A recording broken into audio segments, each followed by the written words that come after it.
Hi everyone, how you doing? I'm having a good time so far. I am an accessibility consultant. I used to be a front-end dev, and I've been working with Simply Accessible for the last 5 years as a consultant. We've just got bought out last month by Level Access, so I have to remember to actually say that. What I want to talk to you today about is CSS for supporting users with low vision. A lot of information that you see online for accessibility support is all about screenreader users, which is great because that is complicated and we do need that. But I feel like people with low vision are one of the largest groups who need support and yet don't get a lot of information. So I want to share with you today what I've learned in the last few years of work. When I talk about people with low vision, what I'm talking about is the approximately 9% of Australians who have some kind of vision impairment which is not so severe as to be called blindness, but can't be corrected with standard eyeglasses either. It might be damage to the cornea, which is the front of the eye, the retina, which is the back of the eye, or the optic and cortical nerves, and it can affect any part of your vision. Things that we take for granted, like being able to perceive colour, being able to perceive shapes and edges, being able to set and maintain focus with our eyes. And so people with low vision often have a lot of DIY workarounds. Sometimes they use browser settings and sometimes they use operating system settings, but they do a lot of work to transform your website as they're looking at it. And that can have some quite drastic effects on your website. And what I want to do today is just show you what those effects can be and some really super easy CSS that you can do to make those effects a little bit more user-friendly and a little bit less scary to look at. So what I've done is I've just made a little demo page. Not going to win any awards for this, but it's got all of the standard things. You've got a menu and a hero and some products and so on. The first thing that I want to do is talk about the ways in which people resize your website. As you can imagine, using browser tools to resize is a lot easier than just kind of squinting and leaning in. So the most common one used is the zoom feature. In every modern browser has one. You can just jump into the settings and do that. Unfortunately, what that does is it will sort of zoom in, same as you get in a like in a design software kind of zoom, and it'll zoom in on the area that you've focused on. But as you'll notice, there's a long horizontal scroll bar there, and you can imagine people are sort of left with the decision of, oh, well, do I scroll all the way across and maybe find that there's no content over there? Or do I go all the way down and risk missing something? If you also have, in addition to a vision impairment, if you have a mobility impairment or, like, for example, arthritis, all of this tabbing and scrolling with the mouse is also just really becomes a real chore.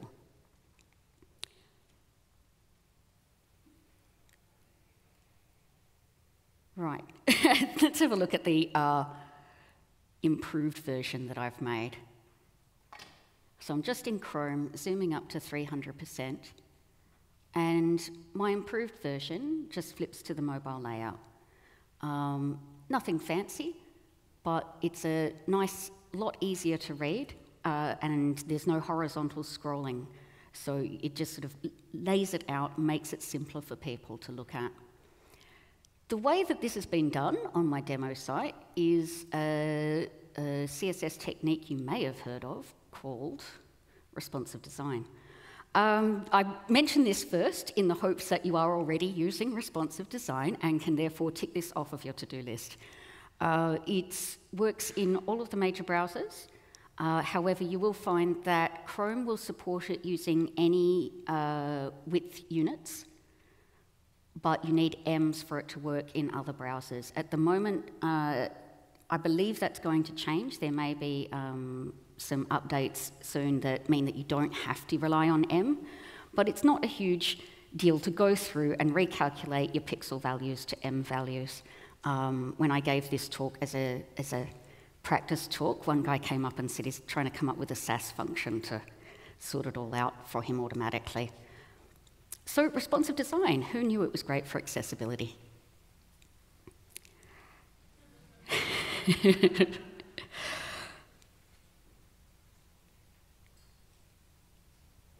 Oh, okay, yeah. All right, the other way that people will resize your website is using a text-only resize. This is less common. There are way fewer users doing that. However, the consequences of it end up a lot worse because, as you can imagine, if you're resizing the text of a website but not the other elements of the website, it can end up being quite a difficult-looking effect. So this is in Firefox, using a text-only zoom to go to 300%. So you can see we've got up there the cart. That text has been cut off. That dude has appeared again. We've got some text that seems to have disappeared. We've got a horizontal scroll bar that does nothing. And some camouflage text. So this is just my demo page, and I know where the problems are. But as you can imagine, if someone is at your website for the first time, they could easily lose a call to action or a submit button behind another element that you didn't even realize was happening. The fix for this is not as easy as just saying, oh, well, responsive design.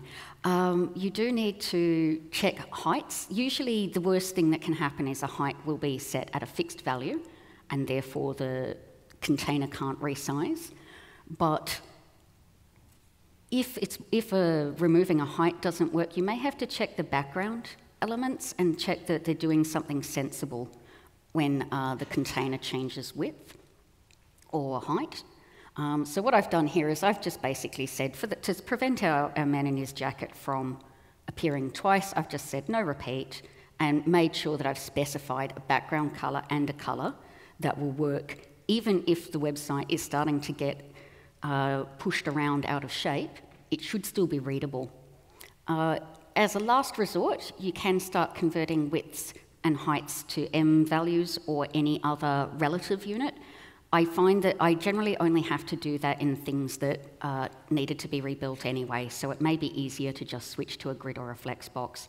What I'm finding is that it's actually really, when I'm using grid and flexbox, I have very few problems with text resizing. I don't know enough about Grid and Flexbox yet to say why that is, but I've been really enjoying using it. It's been a huge advantage for flexibility. So here's the fixed version. It's not going to win any design awards, but it is readable. My fella doesn't repeat anymore. This looks quite long, but it's worked out okay. The text is nice and large, which is what the user is wanting. And people who've changed their settings, they know that they've messed with it. They're not expecting it to look perfect. So that's resizing. What we want for the other major aspect of supporting people with low vision is colour. As you can imagine, people with low vision often have trouble perceiving colour. 1 in 10 men and 1 in 200 women are colourblind. So we can't rely on colour as a source of information. Now, I assume most of you have used a little contrast checker tool. There's one in Chrome DevTools. But if this is a new topic for you, I highly recommend Jerry Cody's book, Colour Accessibility Workflows. She goes through the entire process, shares all the best tools. She designed and illustrated the Simply Accessible website, so I know that she knows her stuff. I would actually like to focus on just very quickly on an issue where where testing for colour contrast isn't sufficient. So one of these is where you've got a multicoloured background. Again, with my hero fella here, the word specials is blending into the rock there. But if I change the colour to white, then winter is starting to fade into the sky there. So whatever I choose, a colour contrast is not going to pass, and it's not very readable. There's a few options, a few easy CSS tricks that you can use. One is to add a little drop shadow, or a little translucent panel. You can reverse the colors the other way. These are all just, I use these as utility classes, and that way if an image pops up that I need to suddenly give text contrast to, then I can just drop the classes on. So I've got a drop shadow class and a transparent panel class. And that's my fixed version. I've fixed them down here as well. The other issue that happens with colour is that we use it to indicate hover or a selected item. This happens most often in menus, in tab groups, and quite often in forms for indicating errors. We rely on the colour to do the work of the information. But, I'll go back to that.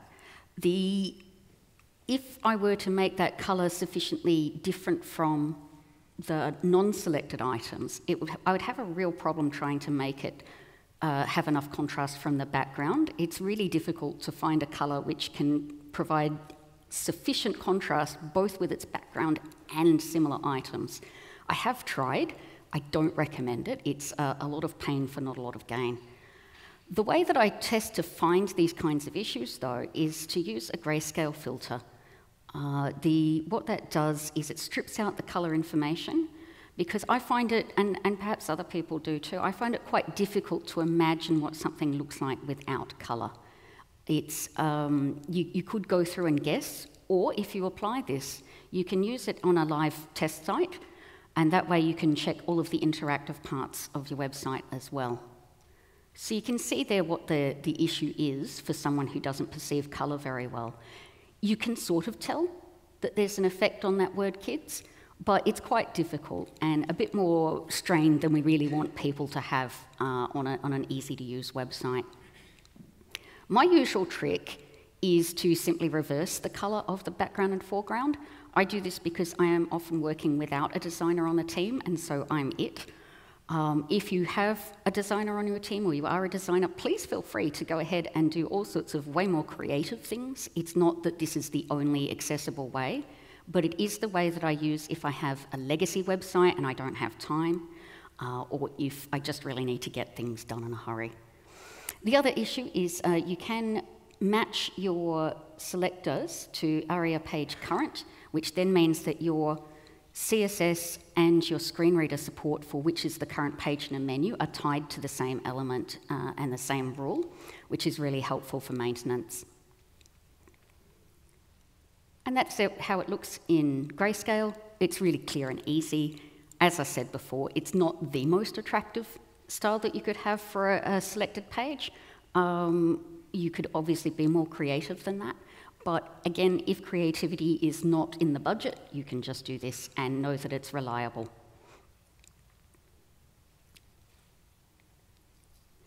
The other issue that grayscale filters help us discover is whether or not our links look like links.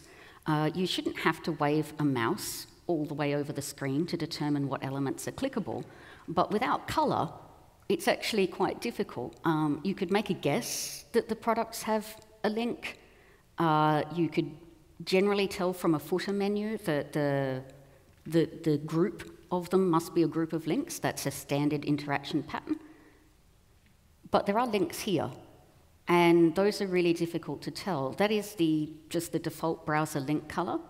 Without an underline or any other indicator that's a shape, then you get people will really very easily miss those. Just to show them side by side there, that's our default browser color, but that's how it appears to people who cannot be seeing the color. An underline isn't the only way that you can do this. I've seen borders, bold text, backgrounds, but these run the risk of looking too similar to your heading styles. So I generally find that an underline is the easiest and most applicable style to highlight a link. I know that some designers don't really like that, but there is a way to make it a little bit nicer, is you can use text decoration skip ink. That is currently available in Chrome. It is being voted up as a feature in Firefox, Safari, and IE.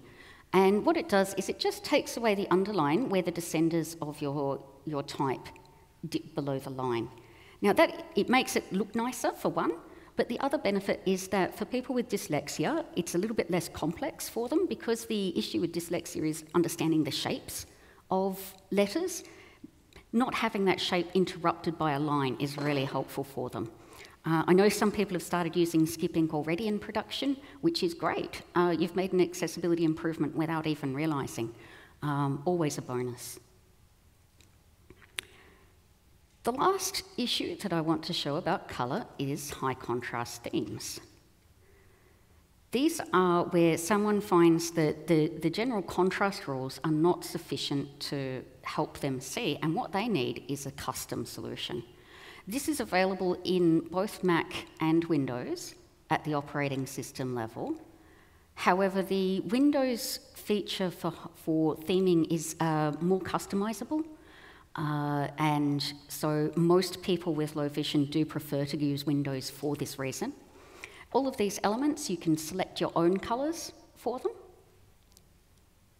And we wait for it to apply. Now let's have a look what that does to my site. If you have any designers sitting next to you, please check that they haven't fainted or had a heart attack. It is really quite an extreme thing to happen to your website, and people get quite protective of their design. But you can see the links up there. I don't understand why that blue is the default. I personally find it very difficult to read, but it's the default for a reason. A lot of people do prefer that if they have a vision impairment. But you can see that white space is still white space, even if it's black space. Images in your HTML still come through because they are content. What this does is it strips out background color and any kind of shading. You can see my icon font and my SVG up in the top right are still coming through, again because they're part of the HTML, so that's going to come through. However, if I do click that login, my modal window for the login is pretty difficult to use. If you're used to using websites day in, day out, you can make a reasonable guess at where to start typing. You could make a reasonable guess that the word submit there is not there just for fun. It might actually do something. But compared to how it is for everybody else, that's really quite a terrible user experience, and it's not what we're looking for. It's even quite difficult to tell about the close button up there. Luckily, this has the super easiest solution you're going to love. Adding borders. Borders are respected, even if they are transparent. So what we do to outline any overlaid elements, so modals, tab groups, any kind of moving or shifting element, add a 1 pixel solid transparent border. It does that, which is all of a sudden much easier and clearer to read. You don't have to guess what's going on here. It's really obvious. Don't go crazy with this though. It is meant to look like a website and not like a spreadsheet. I have seen some people, once they learn this technique, they start applying borders to everything. And it's really not necessary. You just want it to make sure that any shapes that are created by drop shadows or background color are where you particularly need to pay attention, or any elements that overlap other elements. So if you're seeing a Z index somewhere, that would be a good chance to look and check. I use this as a class that I just apply anywhere it's needed. Alternatively, you can make it part of your regular styling for these elements. So this is my final website, the improved version. It looks pretty similar to the one I started with. When I was flipping between them in tabs, the biggest difference actually that I saw was that I'd gotten the margins and padding wrong in the other one, which is nothing to do with low vision support, just my poor coding. So you could do these changes really easily. In an hour or two, you could add them to a pattern library or a design system, and have them available for everybody, whether they understand about these issues or not. Or you could go through a website that you currently already have finished and just add these things. It's really easy, but it provides such a huge benefit to quite a large group of users. 9% of Australians, the next time they come and look at your website, will go, oh, it's a bit better than it used to be. I'm not sure what changed, but it's easier to read. It's worth doing just for the increase in your audience. I'm sure you're all making really cool stuff, and I would really love to see you widen your audience and get the most number of people. The people with disabilities often are very loyal customers, so if they find out that your website works for them, they will go to their friends and say, please use this one, it's really good. It's worth doing. I hope I've just shown you a few really easy little tricks today. I've put the notes up here. I've also put links to some of the things that I've spoken about. I noticed shortly before the talk that I hadn't linked to Vision Australia, which has some really useful information about low vision, so I'll update the notes probably this afternoon. But I hope that's been useful for you. Thank you very much.